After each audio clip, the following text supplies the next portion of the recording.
Bom, a minha pesquisa tem por título A Curadoria e o Papel do Curador, um estudo acerca da atuação curatorial em cidades catarinenses. Pode passar.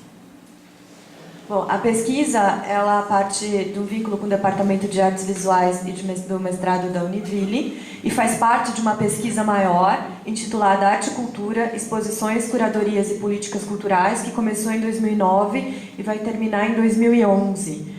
Né, e faz parte também, então, do projeto integrado Procultura, e a equipe é formada pela coordenação da Nádia, por duas bolsistas da FAP do artigo 170, uma de 171, bolsista do mestrado pela CAPES, que é o Gabriel, e duas voluntárias também do mestrado. Bom, a pesquisa está em processo de desenvolvimento. O que eu vou apresentar aqui agora é um estudo parcial, né? E ela se desenvolverá, quando terminada, em 3 etapas. A primeira é a pesquisa bibliográfica, no sentido de como gira em torno da curadoria. Recentemente, ela é, na verdade, uma função recente, né? Ela surgiu faz pouco tempo, então é muito escasso o material que a gente tem. Então a primeira parte consistiu em levantar o que tem em relação a isso.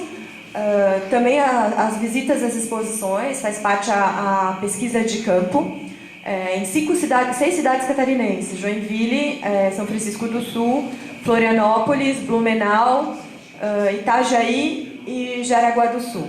Então nós visitamos até o momento 40 exposições nessas cidades e elas estão servindo por base dessa análise parcial que eu fiz até agora. A terceira etapa, que ainda não foi desenvolvida, é entrevistas com os curadores que atuaram nessas exposições e atuam no estado de Santa Catarina.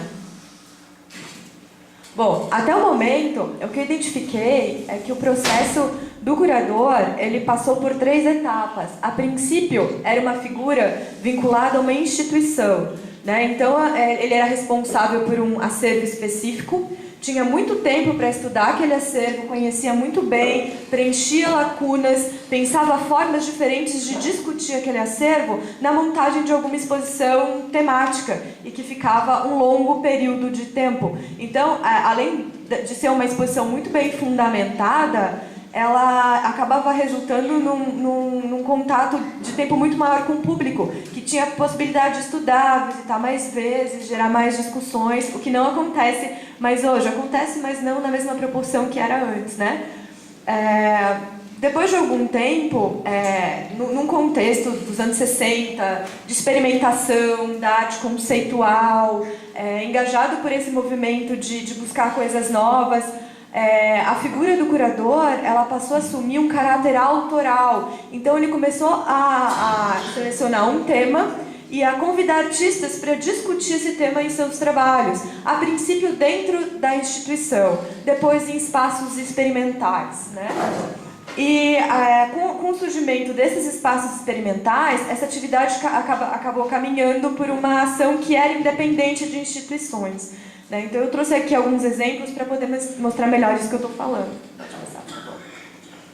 Bom, um dos primeiros exemplos que a gente tem do curador desvinculado da instituição é em 1920. Né? A Catherine Dreyer, ela era uma patrona, artista também, e que tinha um apartamento em Manhattan e se uniu com Marcel Duchamp, com Man Ray, e começaram a promover exposições. E ela começou a formar no apartamento dela um acervo.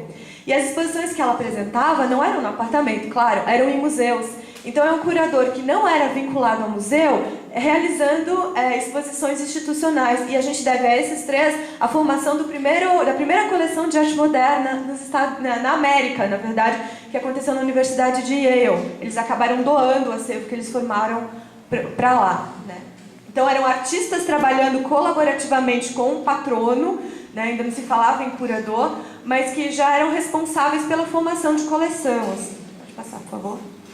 Aqui é uma imagem, né, da Catherine Dreyer no apartamento dela em Manhattan e de uma das exposições que eles realizaram no Museu do Brooklyn. Né? Aqui é a capa do convite.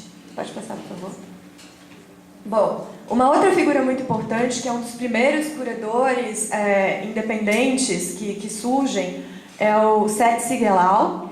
Ele, na verdade, ele começou com um espaço que ele tinha né, dele mesmo, chamado Seth-Sigelab Contemporary Art, que existiu de 1964 a 66, mas como ele era independente, ele não conseguiu manter durante muito tempo. E durante esse tempo que ele existiu, naquele espaço ele promovia exposições de caráter autoral. Então, ele propunha um tema, os artistas expunham, ou então ele promoveu muitos artistas que trabalhavam com individuais ali. Ele foi um dos responsáveis, por exemplo, por preparar o contexto e proporcionar que viesse à tona a produção do Kurt Schwitters, né? Então, a gente começa a perceber a importância dos curadores também para lançar artistas e para fazer uma mediação entre a produção artística do seu tempo e o público, né? A gente deve ao Sigelab muito do conhecimento que se tinha naquele contexto da arte conceitual, né?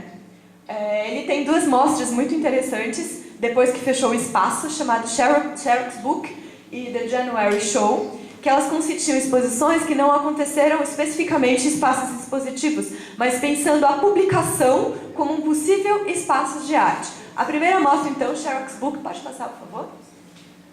Consistiu num livro, que os artistas produziram trabalhos em papel e foram feitas fotocópias desses papéis montados no livro, e a exposição era vinculada por meio do livro, então a publicação como um espaço expositivo pensado para arte, isso na década de 60, né? Pode passar, por favor? Aqui alguns exemplos dos trabalhos. Pode passar, por favor? E essa é do January Show. O que foi isso? Então, discutindo essa questão do espaço de publicação, ele alugou um espaço expositivo, os artistas expuseram lá, ele registrou e logo a exposição fechou. Então ele começou a discutir que, na verdade, o verdadeiro espaço da arte era o catálogo, uma vez que o espaço expositivo ele era efêmero, perene mesmo era a publicação, né? Pode passar, por favor? Uma outra exposição muito emblemática e que a gente pode perceber o início da curadoria como uma atividade independente e, mais especificamente nesse caso, autoral, a partir de um curador importantíssimo chamado Harald Zeeman. Ele tinha um espaço, ele atuou durante algum tempo num espaço que surgiu em 1918, chamado Kunsthalle, que fica em Berna, né, na Suíça. E a exposição que ficou mais conhecida que ele fez lá foi em 1969, chamada Quando as Atitudes se Tornam Forma. Viva em sua mente, trabalhos, conceitos, processos, situações e informações. A partir dessa exposição, as pessoas começaram a discutir, claro, calcado nesse contexto do surgimento da arte conceitual, no Sigelab, em outros curadores como Hoffman, que eu nem vou citar aqui, mas a arte como processo, né? Então essa exposição consistiu exatamente nisso, né? Valorizou não só o objeto em si, mas o processo de constituição, tanto da exposição como o trabalho de arte em si. Pode passar, por favor? Então, a Kunsthalle, né, que ele chamava que era o espaço da mente, né, então os artistas pensaram seus trabalhos para aquele espaço, e também é dele um conceito que ele pega de Wagner, que é o Gesamtkunstwerk, que é a ideia de arte total, né, então é o experimento coletivo de vários artistas simultaneamente no mesmo espaço. Então ele parte desse conceito para poder pensar quando as atitudes se tornam forma, né, valorizando os conceitos e as ações. Essa exposição participaram artistas muito conhecidos da gente hoje, né, no contexto da arte conceitual, que é o Joseph Beuys, Lawrence Weiner, Walter de Maria, Mário Merzo, Heiser e Joseph Kosuth, que é considerado um dos pais da arte conceitual. Pode passar. Aqui é o catálogo, foi um fichário que ele fez. Já se pensava essa relação do catálogo com a amostra, né? Isso hoje também está em discussão, né? Na verdade, a gente percebe, assim, vendo o depoimento desses artistas, a importância da atuação curatorial, porque eles dizem que, a partir dos curadores, é que se pensou numa documentação dessas mostras que passavam antes desapercebidas, no sentido de material mesmo, era só memória, porque a crítica era o espaço de pensar a mostra, mas não de documentar. A curadoria, que paulatinamente foi tomando um lugar que é específico da crítica, além de pensar a exposição na produção de textos, pensava a documentação, catálogo, registro, né? Pode passar, por favor? Aqui é o Lawrence Weiner montando a exposição, que consistiu em não levar um quadrado, uma pintura de um quadrado e colocar na mostra, mas na ação de retirar 1 metro quadrado do estuque da parede que constituía o trabalho dele, né? Então o trabalho não é simplesmente o desenho do quadrado na parede, mas o gesto dele tirar uma parte do espaço positivo e assumir esse vazio que fica como trabalho, né? E só existe o tempo que a mostra existir, porque depois é rebocada e acabou, né? Então essa questão da perenidade que começa a girar em torno da arte, né?